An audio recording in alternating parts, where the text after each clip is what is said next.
तमाम दोस्तों को अस्सलाम वालेकुम। आप देख रहे हैं डिस्कवर फैक्ट्स और मैं हूं सैयद गौहर अब्बास। दोस्तों, अगर हम रोज़मर्रा की ज़िंदगी पर एक नज़र डालें, इसे बड़े कैनवस पर इसे देखें, तो हमें मालूम होगा कि तकरीबन 7.5 से 8 अरब की पुरहजूम दुनिया में मुख्तलिफ अनवा व मिजाज के लोग मौजूद हैं और किसी भी मज़हब और मसलक से कतई नज़र होकर मुवाजना करें तो अपने अपने अंदाज में अच्छे काम भी सर अंजाम देते हैं और मनफी रुझान भी रखते हैं। लेकिन शायद हमने कभी कोशिश नहीं की कि हम उनकी ज़िंदगी के रुझानात पर नज़र डालें कि ये लोग ऐसे क्यों हैं और इनके पीछे अवामिल क्या हैं। क्या मनफी किरदार अदा करने वाले लोगों की तालीम और तरबियत में कुछ कमी रह गई थी या कोई और अमर पोशीदा है। हमारी आज की सच्ची कहानी भी ऐसी ही एक किरदार के गिर्द घूमती है जो खुद और उसके हमराही हिंदुस्तान में खौफ और दहशत की अलामत थे। क्यों? इसको जानने के लिए वीडियो को स्किप किए बगैर देखें और जानिए कि ये लोग ऐसे क्यों थे। तो चलते हैं आज की वीडियो की तरफ। तो दोस्तों, ये कहानी है इंडिया में डाकुओं का राजा कहलाने वाले मलखान सिंह के हथियार डालने के बारे में। 1980 की दहाई के अवाइल में इंडियन फोटोग्राफर प्रशांत पंजियार ने इंडिया की दरमियानी यानी वस्ती रियासत के बंजर इलाकों का सफ़र किया और मुल्क के मशहूर डाकुओं के हालात ज़िंदगी को कैमरे की आंख में महफूज किया। ज़्यादातर डाकू रियासत मध्य प्रदेश के चंबल नामी इलाके में रहते थे और ज़्यादातर कार्रवाइयाँ इन्हीं इलाकों में करते थे। इस इलाके को आलमी अवार्ड याफ्ता मुसन्निफ पॉल सलोपेक ने नो गो जोन करार दिया था कि ये ठगों, डाकुओं, कातलों और गुंडों से भरा हुआ उबड़ खाबड़ यानी पुरखम और पेशदार पहाड़ियों और रेतली नदियों की सरजमीन है। कई माह की कोशिशों के बाद फोटोग्राफर प्रशांत और उनके दो साथी दोस्त मई 1982 में चंबल नामी इलाके में मलखान सिंह से मिलने में कामयाब हुए थे। वही मलखान सिंह जो इंडिया में डाकुओं का राजा के नाम से मशहूर था। इससे एक साल कबल ही एक इंडियन डाकू फूलन देवी नामी खातून इस जमाने के अखबारों वगैरह की शह सुर्खी में मौजूद रहती थी। जब फूलन देवी ने अपने साथ होने वाले गैंग रेप का बदला लेने के लिए वैलेंटाइन डे के मौका पर 22 आलाजात के हिंदुओं को मौत के घाट उतारा था। लेकिन चंबल में मलखान सिंह और उसकी गैंग का सबसे ज़्यादा खौफ था। वो ज़्यादातर पैदल सफ़र करते थे और घाटियों में आरजी कैंपों में रहते थे। यह घाटियाँ खड़ी पहाड़ियों के दरमियान गहरी और तंग खाइयों में वाक़ होती थीं। मलखान सिंह के 13 साल बतौर डाकू तवील दौर के दौरान उसके गैंग में 100 से ज़्यादा डाकू शामिल थे।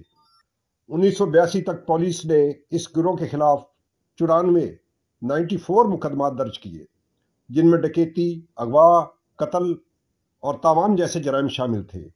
इतलात के मुताबिक खुद मलखान सिंह को पकड़ने पर इस दौर में 70,000 की भारी रकम का इनाम था, जो आज के हिसाब से सिर्फ $900 थे। लेकिन उस वक्त के हिसाब से ये रकम 8,000 अमेरिकी डॉलर्स थी, जो कि एक बहुत बड़ी खतीर यानी भारी रकम शुमार की जाती थी। हुकूमत ने खुद कई मरतबा मलखान को हथियार फेंक कर खुद को हुकाम के हवाले करने के पैगामात भेजे थे। 1982 के मौसम गर्मा में फोटोग्राफर पंजियार और उसके साथी कल्याण मुखर्जी और बुर्ज राज सिंह मध्य प्रदेश की कांग्रेस हुकूमत और मलखान सिंह गैंग के दरमियान सालसी कर रहे थे, जिसका मकसद मलखान सिंह को साथियों के हमरा हथियार डालने पर राजी करना था। फोटोग्राफर पंजियार का कहना है कि मुझे इस गिरोह के साथ कुछ दिन गुजारने का मौका मिला। मैं धोखाधड़ी की सूरत में उनका यरगमानी बनकर खुश था, क्योंकि उसके इवज़ जो मुझे चाहिए था वो मिल रहा था, यानी तस्वीरें। वो कहते हैं कि मलखान सिंह और गैंग के साथ उनकी पहली मुलाकात अंधेरी रात में हुई, जब आसमान पर चांद नहीं था।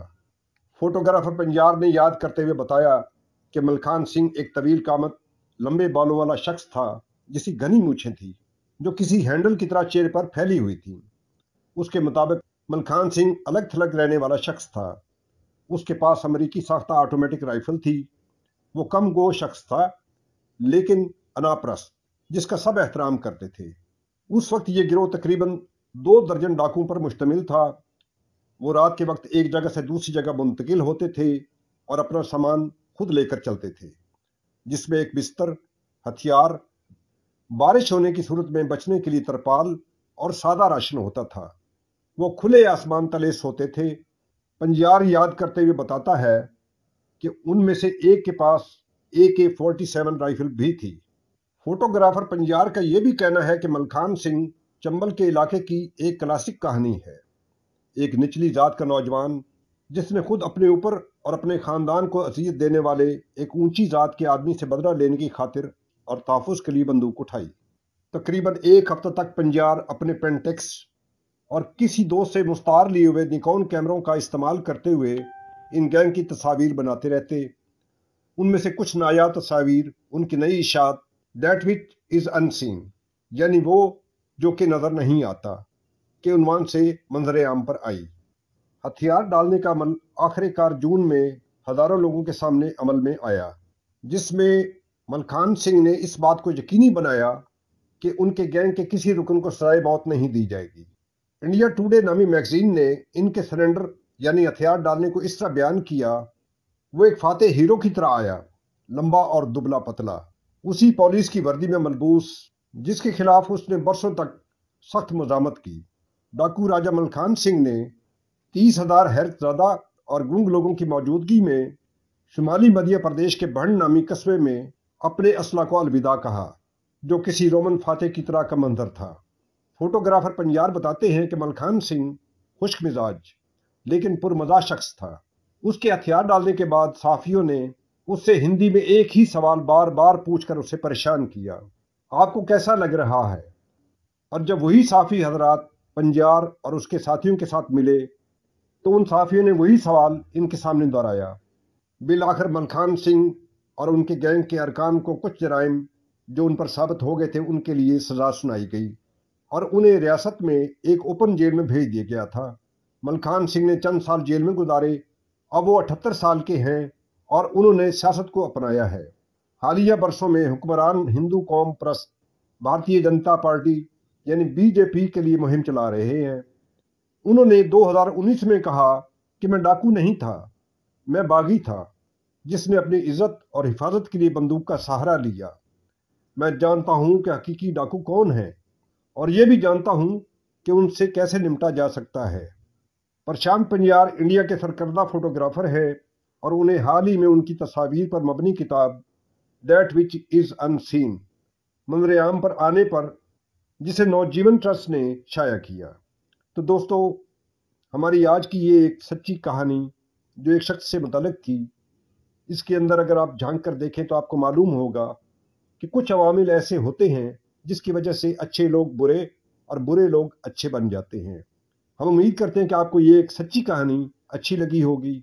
आपसे गुजारिश है कि इसको लाइक करें, सब्सक्राइब करते हुए बेल आइकन के बटन को दबा दें और ऑल नोटिफिकेशन को प्रेस करना मत भूलिएगा ताकि तमाम नई वीडियोस आप तक बर वक्त पहुँच सकें। वीडियो अच्छी लगने की सूरत में अपने दोस्तों में इसको शेयर करें। तो मिलते हैं आइंदा किसी वीडियो में, उस वक्त तक के लिए आपसे इजाज़त चाहते हैं। अल्लाह हाफिज़, अस्सलाम वालेकुम।